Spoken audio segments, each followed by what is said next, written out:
शबरी भगवान राम की परम भक्त थी। वह शबर जाति की एक भोली भाली लड़की थी। शबर जाति के लोग देखने में बहुत कुरूप होते हैं, लेकिन शबरी इतनी कुरूप थी कि शबर जाति के लोग भी उसका तिरस्कार करते थे। शबरी के माँ बाप को शबरी के विवाह की बहुत चिंता होती थी। वे दिन रात बस इसी चिंता में डूबे रहते थे कि आखिर शबरी के वैवाहिक जीवन का क्या होगा। आखिरकार शबरी के माता पिता को शबर जाति का एक विवाह योग्य लड़का मिल ही गया। माता पिता ने रात्रि में शबरी का विवाह कर उसे रात्रि में ही विदा कर दिया। उन्हें डर था कि कहीं लड़का शबरी को देखकर विवाह के लिए इनकार ना कर दे। शबरी अपने पति के साथ रात्रि में ही निकल गई। आगे आगे शबरी का पति चल रहा था और पीछे पीछे शबरी। चलते चलते वे डंडक वन में आ पहुंचे। वहां उन्हें सुबह हो गई। लड़के ने सोचा, देखूं तो सही मेरी स्त्री कैसी दिखती है। लड़के ने पीछे मुड़कर देखा तो शबरी की कुरूपता देखकर वह डर गया। उसे लगा यहाँ तो कोई राक्षस कुल की ही है जो मुझे यहीं खा जाएगी। यह सोचकर लड़का शबरी को वहीं छोड़कर भाग गया। अब शबरी डंडक वन में अकेली रह गई। वह पियर से तो आ गई थी, लेकिन उसे अपने ससुराल का कोई भी पता नहीं था। अब शबरी जाए तो कहाँ जाए। डंडक वन में रहने वाले ऋषि शबरी को अछूत मानकर उसका तिरस्कार करने लगे। उसी वन में मतंग नाम के एक ऋषि महात्मा रहते थे। मतंग ऋषि को शबरी को देखकर उस पर बहुत दया आई। उन्होंने शबरी पर कृपा कर उसे अपने आश्रम में रहने के लिए शरण दे दी। दूसरे दिन ऋषि मुनियों ने जब यह सब देखा तो उन्होंने इस बात का बहुत विरोध किया कि उन्होंने एक कुरूप और एक अछूत जाति की लड़की को अपने आश्रम में शरण कैसे दे दी। लेकिन मतंग ऋषि ने किसी की भी बात नहीं सुनी। उन्होंने प्रेम से शबरी के सर पर हाथ रखा और कहा, बेटा तुम घबराओ नहीं। जैसे कोई पुत्री अपने माँ बाप के पास रहती है, वैसे ही तुम मेरे पास रह जाओ। शबरी अब खुशी खुशी मतंग ऋषि के आश्रम में रहने लगी। शबरी को ऋषि मुनियों की सेवा करने में बड़ा आनंद आता था। सब ऋषि मुनि शबरी का तिरस्कार करते थे, इसलिए शबरी छिप छिप कर उनकी सेवा किया करती थी। रात में जब सब सो जाया करते थे तो शबरी रात में ऋषियों के स्नान के लिए पंपा सरोवर जाने वाले रास्ते को जाकर गुहार देती थी। जहाँ कंकड़ पत्थर होते थे उन्हें हटाकर वहां पर बालू बिछा दिया करती थी ताकि वो उनके पैरों में पत्थर न चुभे। ऋषियों के लिए ईंधन लाकर रख देती थी। अगर कोई शबरी को देख लेता तो वह वहां से डर के मारे भाग जाती थी। उसे डर था कि कहीं मेरी छाया ऋषि मुनियों पर पड़ गई तो वह अशुद्ध हो जाएंगे।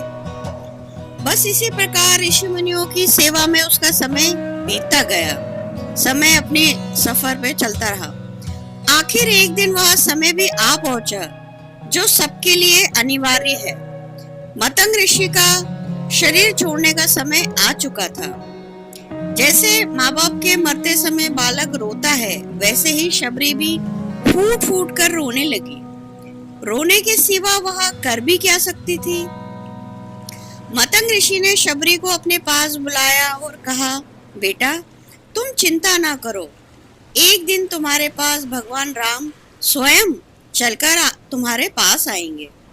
बस इतना कहकर मतंग ऋषि शरीर छोड़कर चले गए। अब शबरी दिन रात भगवान राम की प्रतीक्षा करने लगी। रात में किसी जानवर के चलने से पत्तों के खड़खड़ाहट भी होती तो शबरी बाहर आकर देखने लगती कि कहीं भगवान राम तो नहीं आ गए। वह प्रतिदिन कुटिया के बाहर पुष्प बिछाती और तरह तरह के फल लाकर रखती थी। फलों में भी बढ़िया से बढ़िया फल राम जी के लिए चक्कर रखती थी कि कहीं वो खट्टा या बेस्वाद ना हो। फिर राम जी नहीं आते तो अगले दिन फिर नए फल ले आती और उसी तरह से रखती। राम जी को भोजन कराने का उसके मन में बहुत उत्साह था। प्रतीक्षा करते करते एक दिन शबरी की साधना सफल हुई। मतंग ऋषि के वचन सत्य हुए। भगवान राम शबरी की कुटिया में पधारे। कई बड़े बड़े ऋषि मुनियों ने भगवान राम से उनके आश्रम में चलने के लिए प्रार्थना की, लेकिन भगवान राम केवल शबरी की कुटिया में ही आए। जैसे शबरी को भगवान राम से मिलने की तीव्र इच्छा थी, ठीक वैसे ही भगवान राम को भी शबरी से मिलने की बहुत उत्कंठा थी। भगवान राम शबरी की कुटिया में पहुंचे। शबरी के आनंद की कोई सीमा नहीं रही। वह भगवान के चरणों से लिपट गई। अपने आंसुओं से भगवान राम के चरण धोए, फिर आसन बिछाकर भगवान को आसन पर बिठाया और फल लाकर शबरी ने भगवान के सामने रखे और प्रेम पूर्वक उनको खिलाने लगी। भगवान राम ने भी बहुत ही प्रेम से शबरी के लाए हुए फल खाए। भगवान कभी भी अपने भक्तों में कोई भेद नहीं रखते हैं और अपने भक्त की हर इच्छा को पूरा करते हैं। पिछले जन्म में शबरी एक बहुत ही सुंदर रानी थी, लेकिन उनका मन भक्ति में डूबा रहता था। एक बार वह गंगा के किनारे टहल रही थी। वहीं पर कुछ साधु संत भजन कीर्तन कर रहे थे। रानी ने अपने राजा से कहा कि मैं भी इन संतों के साथ भजन करना चाहती हूँ।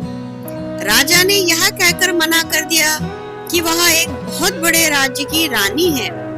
भजन करना रानियों का काम नहीं है। वह ऊंचे कुल की है और इतनी सुंदर रानी को छोटे लोगों के साथ नहीं बैठना चाहिए। और हमारे राज्य के लोग क्या कहेंगे? सब हमारी निंदा करेंगे। इसी वजह से तुम्हें भजन कीर्तन नहीं करने चाहिए। इसी वजह से रानी भक्ति नहीं कर पा रही थी।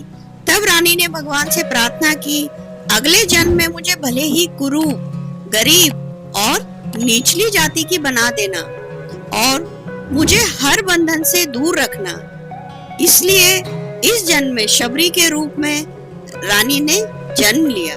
वही शबरी की पुराने जन्म की इच्छा भगवान ने पूरी की, जिसकी वजह से शबरी के रूप में उसने जन्म लिया और भगवान की परम भक्ति को प्राप्त हुई।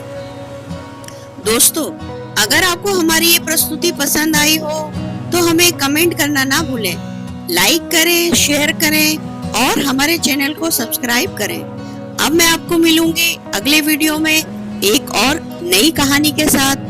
तब तक के लिए धन्यवाद।